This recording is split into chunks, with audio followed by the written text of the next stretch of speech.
दृष्टि से बिहार का सबसे बड़ा जिला है?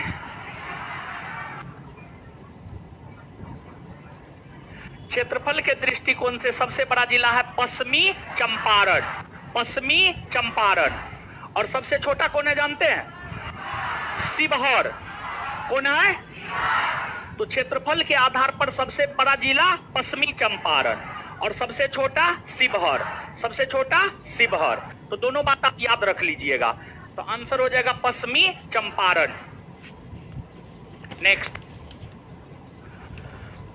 निम्नलिखित राज्यों में से क्षेत्रफल के दृष्टि से बिहार किसके सबसे समीप है? तमिलनाडु, अरुणाचल प्रदेश, पश्चिम बंगाल, झारखंड। पश्चिम बंगाल के सबसे समीप है। देखिए, क्योंकि तमिलनाडु का क्षेत्रफल है 1,30,000 वर्ग किलोमीटर के आसपास, अरुणाचल प्रदेश का है 83,000 वर्ग किलोमीटर के आसपास, पश्चिम बंगाल का है आपको 88,000 वर्ग किलोमीटर के आसपास, 88,000। तो सबसे समीप है बिहार का क्षेत्रफल जो है, क्षेत्रफल के दृष्टिकोण से बिहार पश्चिम बंगाल के सबसे समीप है। नेक्स्ट, बिहार का कौन जिला जिसकी सीमा उत्तर प्रदेश और झारखंड दोनों को स्पर्श करती है? कौन है आपको? देखिए, ध्यान दीजिएगा। आप यहां पर मानचित्र पर आएंगे, ई वाला बिहार के मानचित्र पर आइए। देखिए, यहां पर आप थोड़ा गौर फरमाइएगा। आप सब लोग जानते हैं कि बिहार जो है, बिहार के दक्षिण में झारखंड है ना जी? नहीं, झारखंड है, समझ गए? बिहार के दक्षिण में झारखंड है, तो ये है झारखंड, समझ गए? ये जो है, ये वाला एरिया है झारखंड।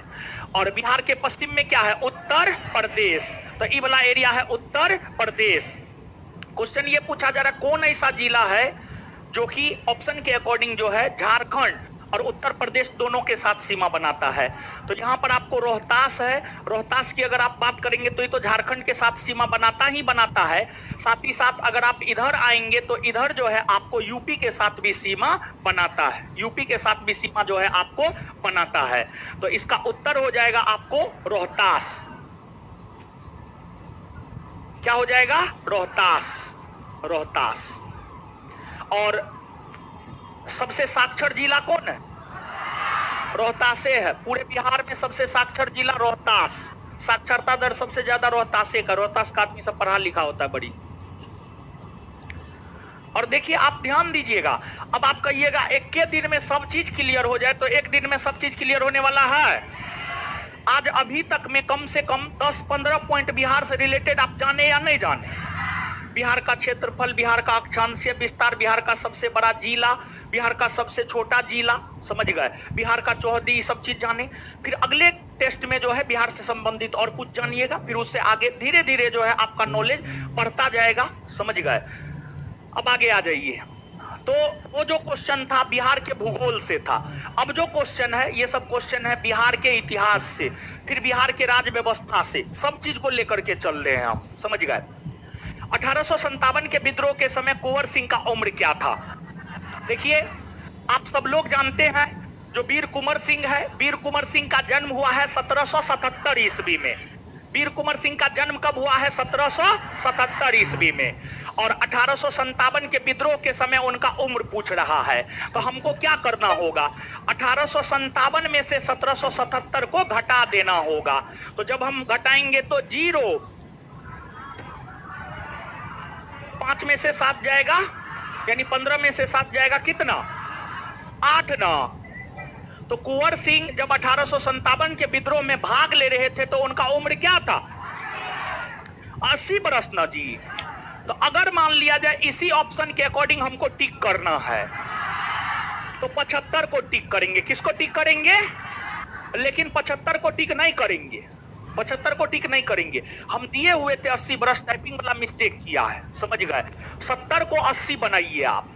70। एक बात हम बता दिए कि अगर एग्जैक्ट आंसर नहीं मिले तो आंसर के करीब का जो होगा उसको आंसर टिक करना है। आंसर के जो करीब का होगा उसको आंसर टिक करना है। और अगर एग्जैक्ट आंसर मिल रहा है तब तो ठीक ही है। तो इसमें आप सुधार कीजिएगा गुरुजी लोग, और लिख लीजिए 80, और इसी को बना लीजिए आप अपना आंसर। क्लियर है? आगे बढ़ना जाए।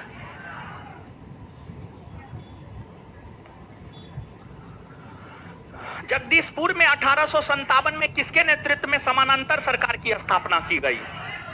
जगदीशपुर में 1857 के विद्रोह के दौरान समानांतर सरकार की स्थापना वीर कुंवर सिंह के भाई अमर सिंह के नेतृत्व में किया गया था। वीर कुंवर सिंह के भाई अमर सिंह के नेतृत्व में, क्योंकि देखिए ध्यान दीजिएगा, वीर कुंवर सिंह जगदीशपुर से अंग्रेजों को बाहर कर दिए और उसके बाद वीर कुंवर सिंह कहां चले गए? उत्तर प्रदेश। कहां चले गए? उत्तर प्रदेश। और उनका भाई जो अमर सिंह था वो जगदीशपुर में रह करके समानांतर सरकार चलाने का काम किया था। तो प्रश्न का उत्तर क्या हो जाएगा? अमर सिंह। बिहार में 1857 के विद्रोह के प्रारंभ होने के समय पटना का आयुक्त कौन था? उस समय पटना का आयुक्त था विलियम टेलर। कौन था? William Taylor. और आप सब लोग जानते हैं 1857 का विद्रोह बिहार से शुरू हुआ है। कब से? 12 जून 1857 और पटना से 3 जुलाई 1857। और पटना से नेतृत्व करता पीर अली, जो कि एक पुस्तक विक्रेता था। और उस समय पटना के आयुक्त हुआ करते थे William Taylor. William Taylor. Next, Patna college की स्थापना हुई है। देखिए जो पटना कॉलेज है, पटना कॉलेज की स्थापना ब्रिटिशों द्वारा वर्ष 1863 में किया गया था। वर्ष 1863। भारतीय राष्ट्रीय कांग्रेस का 1912 में अधिवेशन कहां हुआ था? देखिए ध्यान दीजिएगा, भारतीय राष्ट्रीय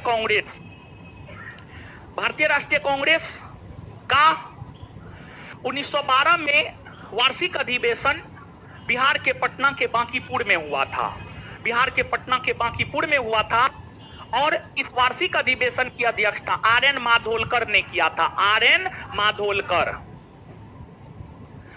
माधोलकर ने किया था। किसने किया था? आर.एन. माधोलकर। ठीक है, आर.एन. माधोलकर ने किया था। और जानते हैं इस अधिवेशन का ऐतिहासिक महत्व किस बात को लेकर है? आप समझिए, कांग्रेस की स्थापना 1885 ईस्वी में मुंबई के गोकुलदास तेजपाल संस्कृत विद्यालय में ए.ओ. ह्यूम के द्वारा किया गया था। ए.ओ. ह्यूम के द्वारा किया गया था। ए.ओ. ह्यूम का निधन वर्ष 1912 में हुआ। ए.ओ. ह्यूम का निधन वर्ष 1912 में हुआ। और वर्ष 1912 में ए.ओ. ह्यूम का निधन हुआ और उनके निधन होने के बाद ही कांग्रेस का यह वार्षिक अधिवेशन हुआ था। और जब ए.ओ. ह्यूम के निधन होने के बाद कांग्रेस का वार्षिक अधिवेशन 1912 में पटना के बांकीपुर में हुआ, तो कांग्रेस के लोगों ने ए.ओ. ह्यूम को श्रद्धांजलि दिया। कांग्रेस के लोगों ने ए.ओ. ह्यूम को श्रद्धांजलि दिया और इसी अधिवेशन में ए.ओ. ह्यूम को कांग्रेस का जनक या पिता घोषित किया। इसी अधिवेशन में ए.ओ. ह्यूम को कांग्रेस का जनक या पिता घोषित किया। इसी बात को लेकर के यह अधिवेशन जो है काफी ज्यादा महत्व का हो जाता है। और आप इस बात को जानिए, यह जो कांग्रेस का वार्षिक अधिवेशन है, कुछ बुक को अगर आप पढ़ेंगे तो कुछ बुक लिखता है 27वां वार्षिक अधिवेशन है और कुछ बुक लिखता है 28वां वार्षिक अधिवेशन है। तो 1912 के कांग्रेस के बांकीपुर अधिवेशन को जो है कुछ बुक 27वां वार्षिक अधिवेशन लिखता है और कुछ बुक 28वां वार्षिक अधिवेशन लिखता है। किस आधार पर 27वां होगा और किस आधार पर 28वां होगा, इस बात को आप समझिएगा। देखिए, कुछ इतिहासकार का मानना है 1907 में कांग्रेस का जो वार्षिक अधिवेशन सूरत में हुआ, जिसमें कांग्रेस दो भागों में बट गया, जिसे सूरत फूट कहा जाता है। कुछ इतिहासकार यह कहते हैं कि यह अधिवेशन नहीं हुआ था, यह अधिवेशन सफल नहीं हुआ था, यह अधिवेशन हुआ ही नहीं था।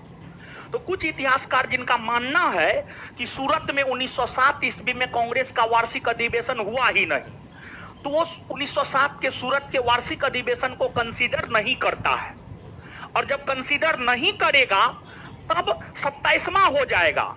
और अगर 1907 के सूरत के वार्षिक अधिवेशन को कंसीडर करेगा तब आपको 28वां हो जाएगा। तब आपको क्या हो जाएगा? 28वां। क्या हो जाएगा? 28वां। कुछ दिमाग में गया? और ऐसे यह प्रश्न पूछा है किसी परीक्षा में, आपके बिहार एसआई परीक्षा में भी पूछा है, और ऑप्शन के अकॉर्डिंग 28वां को टिक करना था। क्या टिक करना था? 28वां। तो किस सिचुएशन में 27वां और किस सिचुएशन में 28वां हमने आपको क्लियर कर दिया है, समझ गए। अब जब प्रश्न आएगा ऑप्शन में जो रहेगा, अगर दोनों में से कोई एक है, दोनों में से कोई एक है तो उसको टिक कर देना है, और अगर दोनों है तो इस कंडीशन में 28वां के साथ जाइएगा, ज्यादा बेटर होगा, समझे। चलिए इसके बाद आप आगे थोड़ा और समझिए। वर्तमान के बिहार की अगर हम लोग बात करें तो वर्तमान के बिहार में कांग्रेस का 2 वार्षिक अधिवेशन हुआ। वर्तमान के बिहार में 2 वार्षिक अधिवेशन हुआ। वर्तमान के बिहार में जो 2 वार्षिक अधिवेशन हुआ, एक तो 1912 बांकीपुर, एगो 1922 गया, 1922 गया, और वहां पर वार्षिक अधिवेशन की अध्यक्षता CR दास ने किया था, चित्तरंजन दास ने किया था, समझ गए। तो 12, 10, 28, 10, 38, तो वो 38वां था, वो क्या था? 38वां। क्लियर है बात। वर्तमान के बिहार के विषय में हम आपको बताएं।